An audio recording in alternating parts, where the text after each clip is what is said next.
ल सम्पूर्णमा नमस्कार। आज चाहिँ हामी खसी बनाउन गइरहेका छौँ। दैनिक यहाँ कहिलेकाहीँ फाटाफुट्टा रूपमा आउँछ सर।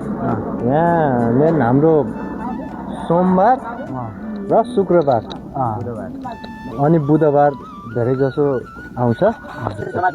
कन्ट्रोल चाहिँ अब यो कसरी गर्छ नि यता समात्ने यस्तो गराउने ग्याप पलाएर हामीले यसरी समात्ने सजिलो हुन्छ कन्ट्रोल गर्न सकिन्छ।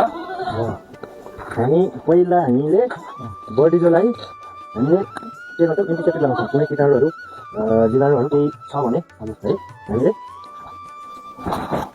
यस्तो गरी हामीले यसलाई एन्टिसेप्टिक यहाँ कीटाणुहरू हुनसक्छ त्यसलाई हामीले यसले एन्टिसेप्टिक हामीले कोभिड आएर हामीले सुरुमा सफा गर्छौँ। यहाँ खिया लागेको हुनसक्छ अथवा कुनै किसिमको जोमेटिक रोगहरू हुनसक्छ। यो अर्काको पहिला अर्को गरेको त्यतिकै छोड्या हुन्छ। त्यसले हामी सफा गरेर राख्नुपर्छ अनि सफा गरेर छोप्ने तरिका एकजनाले पनि कन्ट्रोल गर्न सक्यो।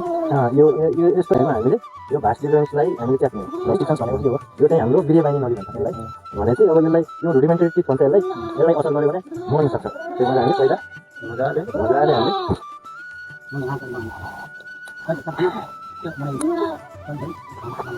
नचाख्नु सक्छ दुख्दैन सर सक्यो भने दुख्दैन सर दुख्छ क्यामेरा कुन बनाएको हामीले चाहिँ च्यापिसकेपछि 1 मिनट यसलाई लगाउने माखा साखा पनि बस्न दिएन। अब यस्तो गरेपछि पुच्छर तान्ने नसाहरू खुम्च्या हुन्छ। ल खसी तयार भयो। अब अर्को खसी है त।